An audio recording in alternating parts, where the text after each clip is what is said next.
Scorpio, tingnan natin kung ano yung mensahe para sa'yo ngayong March 2026. Keep in mind na ito ay general reading lamang, kaya hindi lahat makaka-relate. Pakilawakan po ang isipan, at kung di ka pa nakasubscribe dito sa ating channel, please subscribe and hit the bell button para lagi kang updated every time na meron tayong uploads.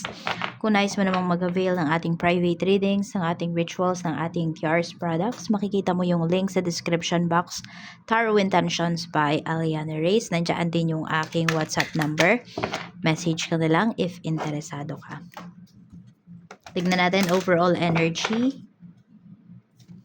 We have love, compassion, Scorpio. Ayan. So, pwedeng ngayong month na to, marami sa inyo, pagpo-focusan ninyo yung love life ninyo, yung mga relationships po ninyo. Okay? Family relationships, friendships. Tignan natin.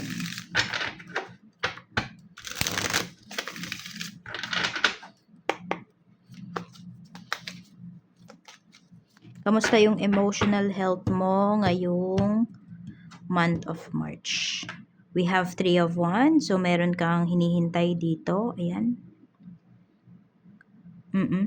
May longingness ka na nafe-feel. So, medyo malungkot yung iba po sa inyo. Nasa long distance relationship ba kayo? Meron naman tayo dito pagdating sa iyong physical health. More on about mobility yung nakikita ko rito. So, ayun lang, meron po dito, parang meron kayong need na sundin. Routine ba? Ganyan po. So, pwedeng maninibago yung inyong katawan.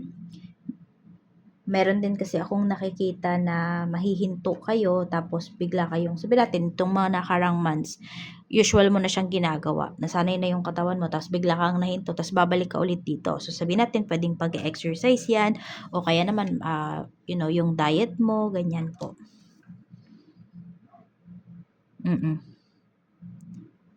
Tignan natin. So, ayun lang, medyo may pagbabago lang po, pero makakasanayan mo siya ulit. Yan naman yung pinapakita dito sa iyong physical health. Tignan natin. Sa mental health mo naman, we have 7 of Wands. So, may mga, may mga iniiwasan ka. Okay? May mga bagay dito na ayaw mong ma-stress, kaya iniiwasan mo na lang. So, tignan mo rin kung need mo na ba talagang harapin yan. Meron bang pag-uusap na kailangan gawin? Kasi nga, di ba, merong pinapakita dito about relationship.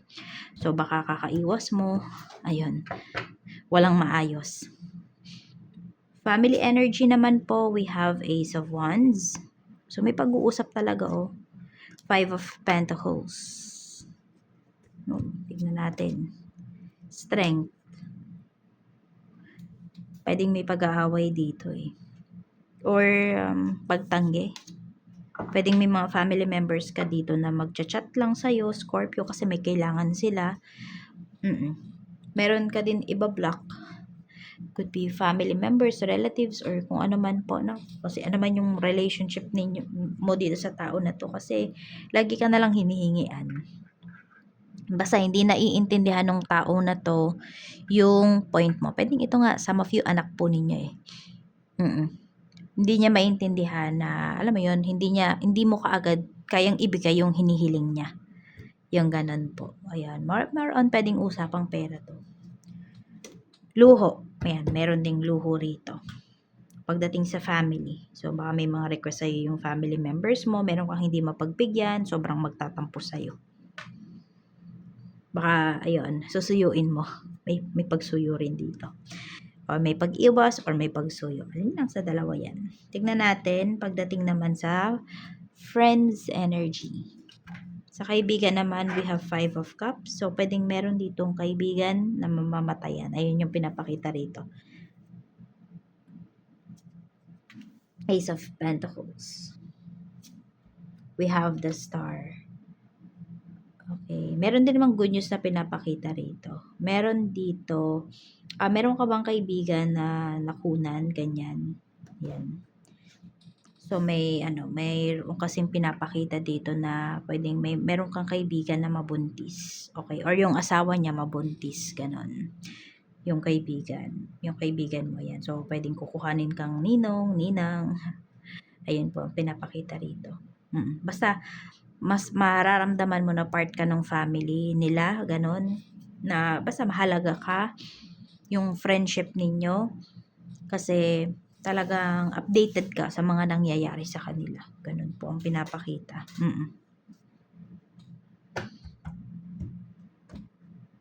Masasabi mo talaga na true friends mo yung mga to. Pwede rin naman wala ditong mamamatayan, ano. Ang pinapakita rito. So, that is inevitable naman. Di natin yan maiwasan. So, pwedeng may pinapakita rin dito na, ayan, ano ba to? Nakalimutan ko tuloy yung sasabihin ko. Nagiging makakalimutin na talaga ako. Oo. Ayun, meron din kasi dito, pwedeng magkakabati kayo ng friend mo.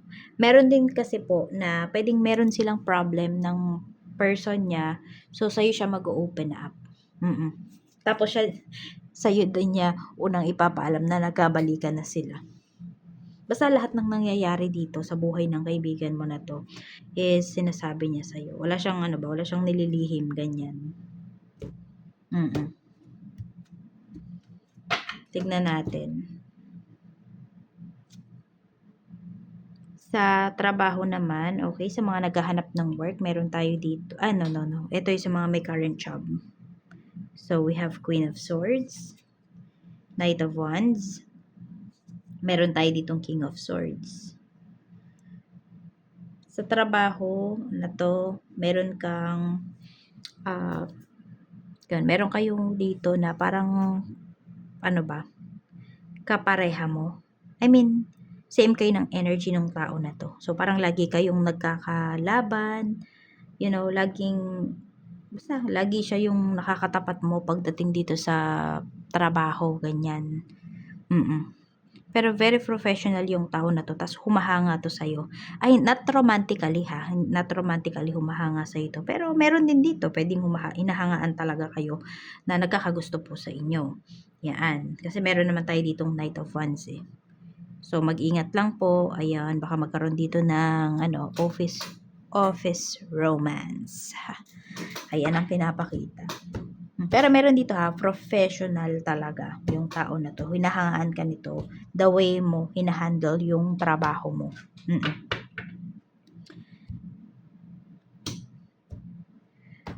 Ano naman, meron din po na 'di ba, lagi kayong pinagtatapat ng tao na to. So, pwedeng dito sa certain project na to, ngayong March, is magiging magka-group kayo. Magkakatulong kayo ng tao na to pagdating sa trabaho na to. So, magiging successful po yan. Tingnan natin. Yan. Ayun ba, parang dito sa trabaho kayo yung pinaka-competitive. Sa naman, sa mga naghahanap ng work, we have Two of Wands. Meron tayong The Emperor. At meron tayo ditong Three of Pentacles. So, sinasabi po dito marami sa inyo magkaka-work talaga kayo. Oo. Meron din pinapakita na malayong trabaho. I mean, yung magta-travel pa kayo. Or pwede rin sa ibang bansa po yan. Basta babalik yung confidence mo. Babalik yung believe mo sa sarili mo ngayong month na ito, Scorpio. Sa mga magre-resign naman, we have Page of Swords. Meron tayong Eight of Pentacles. We have Four of Swords. So, hindi pa ito yung best time para mag-resign ka sa work. Focus ka muna dito sa trabaho mo.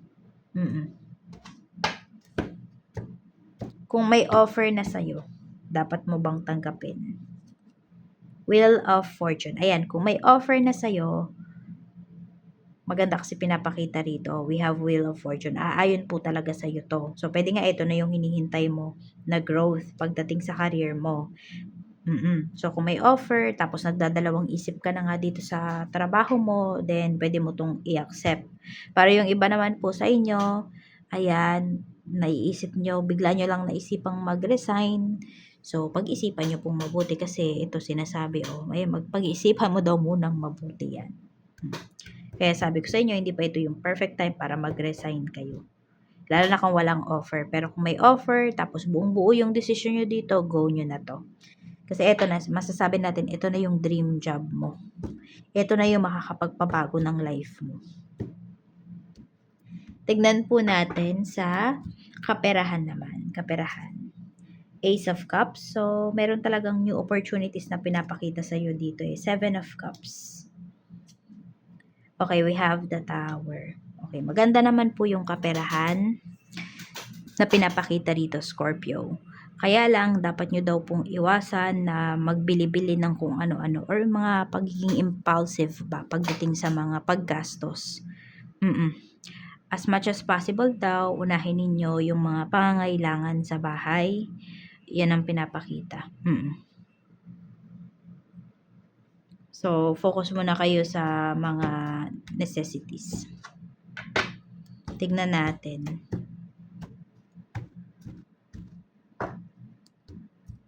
So, may biglaan kasi kayong magiging gastos dito. Medyo malaki po talaga yan. Kaya iwasan nyo munang magbibili. Sa lagay naman ng relationship, punta muna po tayo sa mga single. Sa mga single, we have Seven of Swords. May nintay pa ba kayo? X to, X energy. King of Pentacles. Parang pinanghahawakan mo pa rin ba yung ano ba to? Yung pangako ng person na yan sa'yo.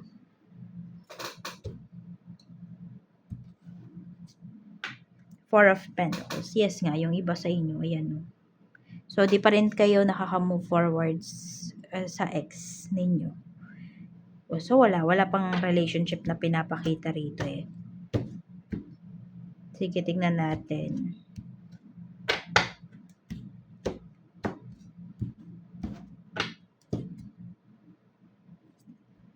Seven of Pentacles. May unfinished business pa kayo nung tao na to. So, worth it pa rin naman daw po kung hihintayin ninyo. Ayan, we have the High Priestess. Kasi nararamdaman mo pa yung energy ng person mo eh. At saka nafe-feel mo pa rin talaga na may importansya ka sa kanya. So, madalas mo ba siyang napapaginipan, Scorpio?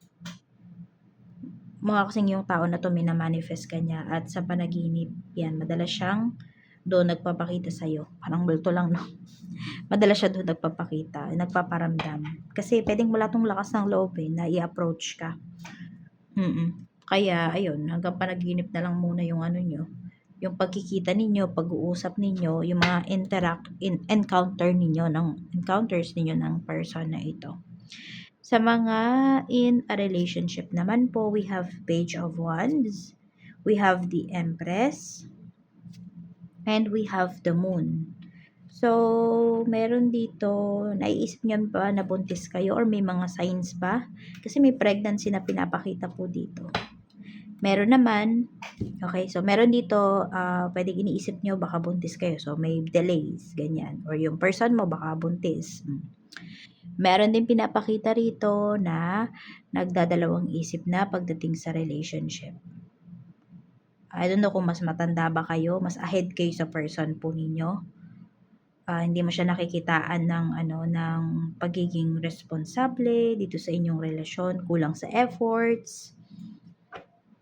Yan. Feeling mo nagdadalawang isip siya. Meron dito feeling mo nagiging option ka lang dito sa life niya. Knight of Pentacles. So, ayan nga. Meron talaga rito. Mukhang hindi pa ito yung makakatuluyan mo, Scorpio. So, yung love na pinapakita rito, yung pagiging compassionate, bago ka maging compassionate sa iba, bago ka maging mabait sa iba, maging mabait ka muna daw sa sarili mo. Mas naiintindihan, pwedeng mas maintindihan nyo ngayong March na to kung ano ba talaga yung intention ng person mo sa relationship ninyo.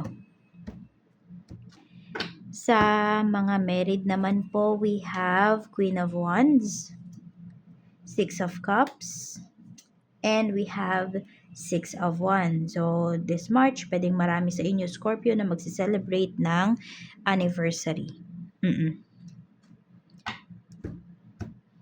Soulmate connection kayo dito ng person mo. O yung asawa mo, soulmate kayo. Marami po sa inyo. You know, mas ma-effort yung person mo dito. Yung attention niya ngayong March na to para lang sa inyong family. mag-spend siya ng mas maraming oras sa inyo ngayong month na to. So, may bumabawi dito. Oo. Madaming marirealize yung asawa mo. Meron dito po, magkakatampuhan kayo pero hindi na siya patatagalin. Talagang, alam mo yun, ano ba, mayroon dito parang nanghihinayang sa sa oras. Alam mo kung bakit marirealize ng person mo? 'Di ba may sinabi ko dito kanina? May na-pick up kasi ako. Yun nga yung sabi natin yung may mawawala, 'di ba? So baka basta marami siyang marirealize dahil sa mga experiences ng ibang tao. Pwedeng makarelate siya yung tipong ganyan. So ayaw niyang magsayang ng oras dito. Ganyan yung pinapakita. Kaya, mas magiging sweet, mas magiging ma-effort itong person mo. So, yan lang yung mensahe para sa iyo, Scorpio. Maraming salamat. Mag-iingat ka. More blessings to come para sa iyo ngayong March 2026. Bye!